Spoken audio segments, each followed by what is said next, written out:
This world is not my home. I'm just a passing through. My treasures are laid up somewhere beyond the blue. The angels beckon me from heaven's open door, and I can't feel at home in this world anymore. O Lord, you know I have no friend like you. If heaven's not my home, then Lord, what will I do?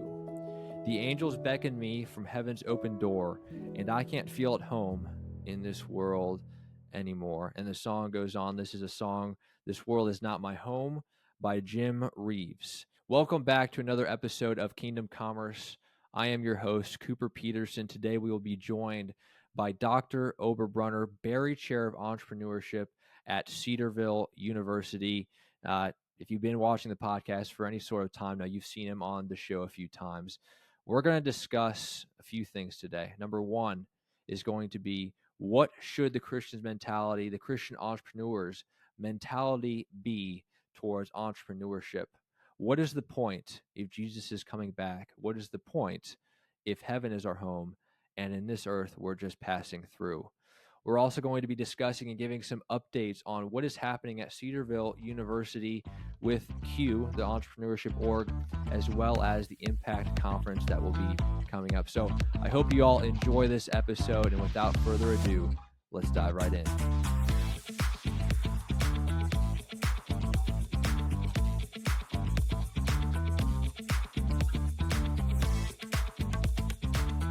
Dr. Oberbrunner, how are you? Doing fantastic. Hey, it's a pleasure again to have you on for another episode of Kingdom Commerce. We've had you on, listeners. If you've been watching or listening online, you've probably seen Dr. KO. This might be your third time Hey, on I the love it, man. podcast. So Thanks for it's a having me back. pleasure. Thank you for your time, Dr. KO. What's going on? What's going on with you? I'll tell you what, lots of stuff, man. New books coming out. You Are an IP Company. So on the business front, You Are an IP Company will release in November-ish. And listen, entrepreneurship is a wild game. So I had a previous company. I can't even name it because we had a name, and then I got a lawsuit letter from a multi-billion-dollar company in the Netherlands that said, Wow. you know what company is. Yeah, I saw you change the name there. I could either fight them, pay them licensing fees for the rest of my life, or rebrand. I rebranded, and really, the USPTO, United States Patent Trademark Office, they didn't even catch it because we filed a trademark. And what's interesting is IP is all based on timing. So this company kind of came out of the woodwork during what's called an oppositional period. They have a 30-day period to contest a trademark. They came out of the woodwork and said, hey, we actually had that since 2004, so you're in violation. So Wow. anyway, it was a big deal, but you just, as an entrepreneur, there's every day's wins and losses. So you gotta roll with the punches, and we changed it, and we had to get new shirts and new website and lots of stuff. But The then highs and lows, the roller coaster of oh man, entrepreneurship. oh man. Hey, But you're a busy guy. You've been running companies, professor at Cedarville University. I mentioned that in the intro here. Berry Chair of Entrepreneurship. yeah, You're organizing some events coming up here. The sponsor of Q, the entrepreneurship program at Cedarville University. So I do want to dive into some of those details and the logistics here in a moment. But I wanted to address, and this is something that's kind of been on my heart recently, as somebody who is, oh yeah, I'm 23 years old, trying to yeah, figure out, the direction in life, how I want to live my life, the lens in which to view a Christian entrepreneurship perspective, the worldview lens that I can have for that. And so yep. I've grown up with, the saying we talk about all the time, that, Jesus is coming back soon. Jesus is, this is our temporary home. We're sojourners here. We're passing through. Earth is not our home. Yep. And my question for you, and it's a question that I think Christian entrepreneurs have in particular, is what is the heart behind this entrepreneurship? Why try so hard Mm. and do all these different things like you're doing, Dr. Oberbrunner, if Jesus is coming back soon and the world is simply going to get worse? Why try? My book called The Fine Line. So you probably didn't even read this one yet, but No, I haven't. the fine line in the book is how to be in the world but not of the world. And I basically start the book by saying exactly what you said. I said one hymn writer is going to say, this world is not my home, I'm just passing through. Yeah. And then the next hymn writer is going to say, this is my Father's world. Right. Right. Right? So literally, there's this confusion in the church that says, whoa, whoa, hold on. Let's be separatists who go out of the world, and we're just hanging on, we're just clinging on, we're just buying our time. Those are the separatists. They go out of the world. Then the conformists jump into the world, and they're like, oh man, this is amazing. And then they often compromise their faith because they get so sucked into it, they look just like the world. And then the transformists are those who are in the world but not of the world. And so this was really my book that I wrote just when I was a tiny bit older than you, not too much older, because I was struggling with saying, should I be a pastor? Should I be an entrepreneur? I honestly didn't know at the time. But this book, I think, is a really good guide. But I'll tell you this, it's not that new of a excuse.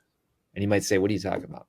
The Apostle Paul told in one of his letters, he's like, look, same thing was going on. People are waiting until Jesus came back. And Paul writes and he says, look, if a man doesn't work, he shouldn't eat. And he basically like lays into him. And he Yeah. says, look, you cannot go out of the world and affect the world. So John 17, the high priestly prayer, Jesus actually prays, may they be where I am. May my followers. And that's where we get the in the world, but not of the world, the John 17. So how do I do that? Every day I crush it at Cedarville. Actually 3 days a week. And then, but you know me, man, I'm helping out on the other days. And then Sure. like it's impossible for my life to be like, oh, this is Cedarville and this is family and this is working out and this is my business. It's all together. Right. You really can't be compartmentalized as a person, I don't think. So I'm living life. I just had literally two entrepreneurs who are at the brand spanking new. One is Aaron Perry, who's crushing it. And he's The been on other, the podcast as well. love him to death. So our listeners should know him. We talked about you. He'll be there Friday at the pitch. And then another dude, brand new idea. So I got those guys. That's And then awesome. yesterday I launched a billionaire, Naveen Jain, the youth formula, who hired our company. And he's like tight with all the big people. So it's That's cool to be on awesome. both spectrums. Working with students, working with billionaires, it's, and that's one of the things I'm really thankful for my involvement at Cedarville and meeting you is that you took me and I was that brand new entrepreneur and I would still consider myself to be a budding entrepreneur, but you took me who basically knew nothing and you poured into me, but at the same time you're able to pour into the billionaires as well. And so that's why I'm so humbled and pleased to have you on this episode, share some of your insights with us. And so you mentioned some of the things that are going on. You got the pitch, you're working with students, Yep. the sponsor for the Cedarville org, the entrepreneurship org. Let's dive in here to some of the updates that are going on. What's going on with Q? Last year, I was involved as an officer, but this year I've been graduated. There's new officers coming in, and it's the second year of the program. So what's going on? How are you helping Christian entrepreneurs? And just tell me some of the exciting things that are going on. Q's amazing. So big shout out to all you upperclassmen who did it the first year. I think anything you do the first year is always the hardest. So, I'm not even going to start listing names because I don't want to miss anybody, but I know that there was just a really key group of people, including yourself, Luke, your co-host, etc. Next, Will Woods is the president. He's really bringing up a great team. The team is different. Q is different. Q is today's a guest speaker. So today is one of my authors, John Giganti. He's teaching on selling with intention. So this is a speaker coming in who's literally going to give you sales tactics and training as an entrepreneur, which every entrepreneur needs to learn how to sell. Sure. So he's coming in, he's going to talk about his mental health struggle that he had where he used to have panic attacks and not even be able to sell. So like students are going to get inspired, they're going to get a worksheet, they're going to get tactical things. And then those are speakers every few weeks. But then in the off time, students are literally working on their businesses. So this isn't What just does that look like? You mean, students are working on their businesses. What are some of the steps, the actual practical things that you guys are working through in guiding these entrepreneurs? We talked about Aaron and those others. What does that look like? So I think what Will has them doing this year is, for instance, I spoke a few weeks ago. I spoke about opus. So you've heard me talk about opus Right. before. It's essentially, how do you become a master in the art of living in work and life? And so I talked about that. And then the other weeks, they took my lesson and literally said, okay, how do we build our opus? Overarching vision, purpose, unifying strategies, and scorecard for significance. So it's like the speaker comes in, talks about a topic, and then the other weeks, the students are actually applying what they taught. So what's going to happen after John leaves is the following weeks, they're going to like break into groups and say, okay, how do we sell in our future businesses? And an example of that is Sidewalk Saturdays. So Cedarville as a town is having legit businesses every first Saturday of the month. And you've seen that Eve Wellner, Anastasia Strobe, Grant Estep, like our entrepreneurs are literally setting up their shop down the street and That's awesome. selling their goods. Is that cool? That's awesome. Well, KO, tie this in for me. You described, I didn't even know you wrote the fine line there, but Yeah. you know, you're pouring into young people, you're pouring into young entrepreneurs here. What's the point? I mean, you could be spending, instead of 2 days on your businesses, of the weekdays, you could be spending five. Yep. What is the heart behind it? What's the purpose behind it? What does it mean? What's the 50-year vision? What's the Yeah. point of all this? Ooh, that's good. That's good. So selfishly, I I'm here also because of my kids. So when my son started to look at Cedarville, he had already chose Cedarville. He's like, I'm in at Cedarville. And we were like, really? We went to like 6 places. He said, I'm into Cedarville.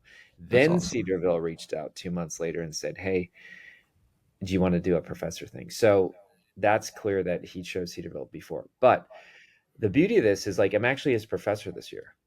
That's I, was- awesome. I was thinking about that. I'm like, oh my gosh, God, who else gets to pour into their son, you know, twice a week about exactly what they would want them to be in their future? Like, it's crazy. So my next 10 years of my life is essentially, I have 3 kids, and I measured it that it would be 10 years of my life. And I can't commit to that for sure, but I think I'll be at Cedarville for 10 years. And I'm already here at my second year. So I'm not saying I'm leaving in 8 years, but I'm saying that at least that portion of my life, if God wills, I'm going to invest in those students. And it's blessing my kids for sure. But I'll tell you what, it lights me up. I mean, there's nothing against billionaires. They're great, but you know what? They're probably going to be that coachable. Right. Right? Nothing against him. The guy who just walked in my room who like poured open his note card, and on my dry erase board I have all kinds of notes. Like, he might be this open because he's at a Right. point in his life where he's making spouse decisions, vocation decisions, faith decisions. And so that is cool. It's like, if I invest this many units of time, I might actually get this much impact. That's why Right. that's why I'm here. And what do at Cedarville we talk explicitly about being a Christian Mm, business person, being a Christian entrepreneur. yeah. I strongly believe that what we do has a broader impact than just a one-on-one interaction, but there is that, the chain reaction. What is it that you hope to instill in Christian entrepreneurs, besides the practices? What principles do you hope to instill in them so that they can go out and be the Lord's tool, with the people that they're hopefully able to impact in the way that you have, Yeah. in the future, mentoring younger entrepreneurs? I'm gonna get this exact quote here, um, so I can tell it to you. But I'll tell you what it comes from. I'm not gonna Google it. I'll just tell you what it is. So Bono, the lead singer of U2. You ever hear about U2? Yes, I've heard of them. So Bono basically says, "Look, my celebrity or my music is my currency, and my currency gets me a bigger stage so I can share my real message." And his real message was paying back debt to impoverished countries, so that the one campaign, AIDS virus, like he's like helping out so much. So he basically says, look, God gave me celebrity and God gave me currency so that I can leverage that stage so that I can share my real message. That's what I think my goal is for entrepreneurs. I think Christian entrepreneurs make the mistake, most of them, that Jesus is their currency Explain instead that. Okay. Most Christian entrepreneurs lead with, I'm a Jesus follower. And you know what the business world says? Who cares? Like literally, who cares? In fact, I met some business people that weren't Christian that said, because you just said you're a Christian, I'm actually, my radar is way up. And I want you to prepay and I want you to pay in advance because I don't trust you. Is Like, that because we had the people that use sort of the Christian card as a way to build some of a, I guess you could say, trust, and it's been abused before? Is that what you're absolutely. getting at? Absolutely. This Okay. this guy, I talked with him offline and he said, listen, anytime somebody says brother or sister, he's like, I tell him to pay up front. And I'm like, dang, that is so sad. That is so sad that this guy got burned so many times by Christians in the sound and music industry, Wow. that he's like, look, you got to pay me advance. So to me, that's actually the massive opposite of what I want to teach people. I want to teach people that Martin Luther is supposedly said to say this quote. He actually didn't say it, but he supposedly said it. But it was in the Reformation when people were saying, I'm going to quit my job. I'm going to quit my job. I'm going to be a priest. I'm going to be a pastor. I'm going to be, and Martin Luther says, you're a you're a cobbler, make a great shoe and sell it at a fair price. And in that, God is glorified. In Wow. other words, the way you crush it in business and develop currency is solve somebody's problem. Show up on time, over deliver, show The up, filled value. up, It's the value. value that you You provide. give a massive value, and that is your currency, so that you can then share and earn the right about sharing about Jesus. Wow. Isn't that different? That's like Yeah. massive different. So It's I more of a show, don't tell. I mean, yeah, obviously, at some it's the opportunity for when people see your heart behind it, instead of using Jesus follower as sort of yeah, a tool to gain trust. right. That's more of an opportunity for potentially the Lord to. It's a way that the Lord can use you to open their hearts and for the Lord to draw them to Himself.